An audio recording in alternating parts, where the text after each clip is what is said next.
आज 20 नवंबर के रोज नीतीश कुमार बिहार के 10वें मुख्यमंत्री पद की शपथ लेने वाले।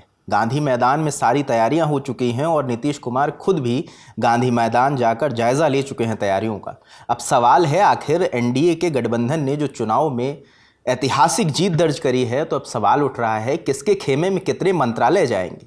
मुख्यमंत्री पद पर तो मुहर लग चुकी है कि नीतीश कुमार मुख्यमंत्री पद की शपथ लेंगे, लेकिन उप मुख्यमंत्री कौन होगा, किस मंत्रालय में कौन मंत्री होगा, किसके खेमे में कितने मंत्रालय जाएंगे, ये सारी जानकारियों के साथ, क्योंकि अभी कयास है। हाँ। हालांकि कुछ देर में 11:30 बजे तय होगा, लेकिन कयासों को लेकर क्या क्या कहा जा रहा है सुप्रिया? सबसे पहले डिप्टी सीएम पद को लेकर कहा जा रहा है कि डिप्टी सीएम पद पर बीजेपी की ओर से जो बीजेपी विधायक दल के नेता चुने गए हैं, सम्राट चौधरी और विजय कुमार सिन्हा जो हैं, वो डिप्टी सीएम पद की शपथ ले सकते हैं। पिछली सरकार में भी यही दोनों डिप्टी सीएम पद पे थे। वहीं जो मंत्रियों की बात हो रही है कि किस किस को मंत्री पद मिल सकता है, तो देखिए अभी जो शुरुआती लिस्ट आई है वो संभावित नामों की है, कोई ऑफिशियल लिस्ट नहीं है, लेकिन जिन नामों को लेकर संभावनाएं जताई जा रही है उसमें करीब 18 मंत्रियों की शपथ की बात सामने आ रही है। इसमें कौन कौन से मंत्री हो सकते हैं, अब इसके बारे में जान लेते हैं।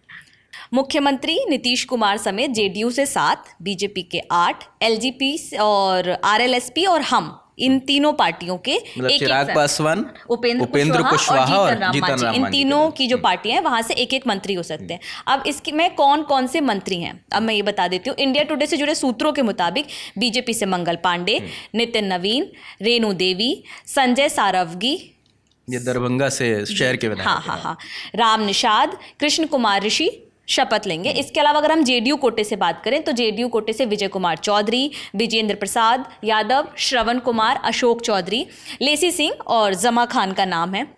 इसके अलावा जो बाकी 3 सहयोगी दल और हैं, लोजपा रामविलास यानी चिराग पासवान की जो पार्टी है उससे राजू तिवारी का नाम सामने आ रहा है, प्रदेश अध्यक्ष है। जी हाँ, और हिंदुस्तानी आवाम मोर्चा यानी जीतन राम मांझी की जो पार्टी है उससे संतोष कुमार सुमन का नाम सामने आ रहा है।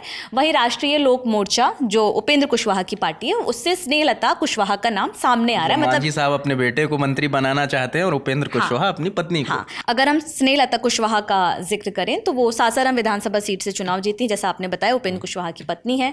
संतोष कुमार सुमन का जिक्र करें तो बिहार सरकार में मंत्री रह चुके हैं और जीतन राम मांझी के बेटे भी हैं। राजू तिवारी की बात करें तो एलजेपी के प्रदेश अध्यक्ष हैं और उन्हें विधायक दल का नेता चुना गया है पार्टी की ओर से। इसके अलावा मंगल पांडे बीजेपी पिछली जो सरकार रही है नीतीश और बीजेपी की उसमें मंत्री रहे हैं, सिवान सीट से जीते हैं।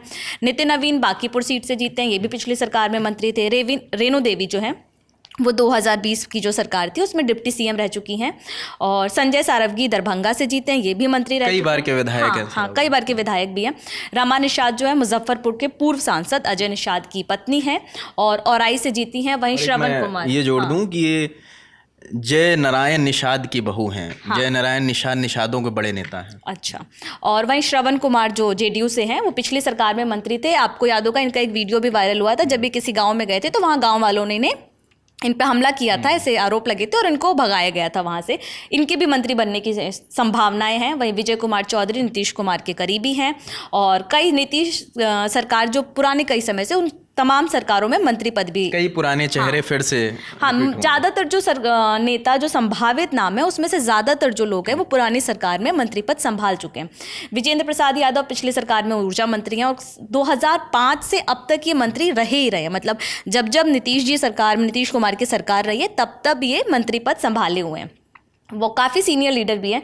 लेसी सिंह दमदा से जीती हैं, पिछली सरकार में ये भी मंत्री थी। जमा खान एकमात्र मुस्लिम मंत्री थे पिछली सरकार में और इस बार भी उम्मीद की जा रही है कि उनको मंत्री पद मिलेगा। चैनपुर से जीते हैं। अशोक चौधरी जो हैं वो पिछली सरकार में मंत्री रहे हैं और सांसद जो हैं सांभवी चौधरी, लोजपा रामविलास की जो पार्टी है चिराग पासवान उस सीट से, मतलब उनकी पार्टी से ये सांसद है सांभवी चौधरी, तो उनके पिता अशोक चौधरी के भी मंत्री बनने की संभावनाएं हैं।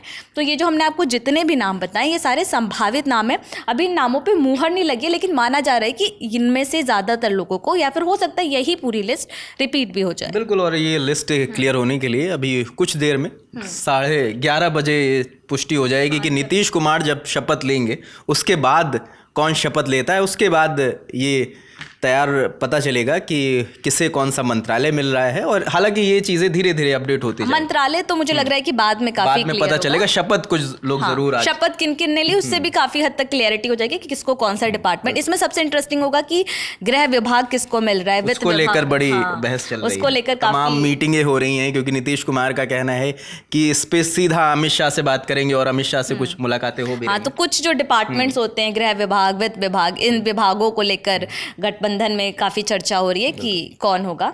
यहाँ एक चीज़ जो सुप्रिया और हमें बता दें कि इतना बड़ा इवेंट है, देश भर से यहाँ पर न्योते बांटे गए हैं। किसे किसे न्योता गया है, कौन कौन शामिल होने वाला है आज के कार्यक्रम जो में? शुरुआती लिस्ट आई है उसमें जाहिर सी बात है सबसे पहले पीएम मोदी का नाम है। वो आज करीब 10:30 से 11 के बीच में गांधी मैदान पहुंचेंगे अपने हेलीकॉप्टर से। इसके बाद 11 बजे से कार्यक्रम शुरू होगा।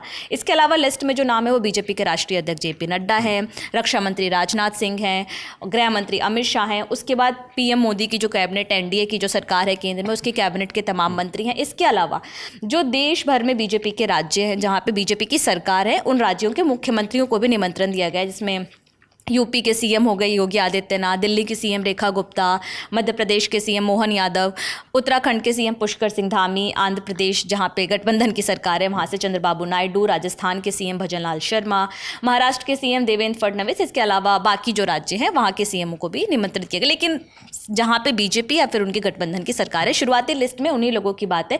अभी ये साफ नहीं हो पाया रजत कि विपक्ष की ओर से किस किस को निमंत्रण दिया गया है। देखना होगा कि क्या इस शपथ ग्रहण समारोह में तेजस्वी यादव, क्योंकि अभी ये साफ नहीं हुआ है कि उनको निमंत्रण दिया गया है कि नहीं। अगर दिया गया है ये बाद में ही साफ हो पाएगा, अगर दिया गया है तो वो पहुंचते हैं कि नहीं पहुंचते, ये भी काफ़ी देखना होगा। बिल्कुल, ये तमाम कयास हैं और हमें लगा कि जो जो संभावित जानकारियां हमारे पास आ रही हैं वो अपने दर्शकों को बताएं, और जो अपडेट होता जाएगा हम लगातार आपको बताते जाएंगे। और 11:30 बजे जब शपथ लेंगे, जो भी लोग शपथ लेंगे उनका ब्यौरा भी हम आप तक लेकर आएंगे। इस बातचीत में हमारे साथ सुप्रिया थी, कैमरे के पीछे प्रशांत हैं, मेरा नाम रजत है। देखते रहिए लल्लन टॉप। शुक्रिया। लल्लन टॉप अड्डा इज बैक। 21, 22, 23 नवंबर को दिल्ली के मेजर ध्यानचंद स्टेडियम में जमकर मौज मस्ती होगी। कॉमेडी, गाना बजाना, खूब सारे लोगों से बात मुलाकात होगी। 999 रुपए में मिलेगा 3 दिनों का टिकट। LT 200 कोड लगाएंगे तो 200 रुपए का मिलेगा डिस्काउंट। तो बुक कर लो टिकट आज ही।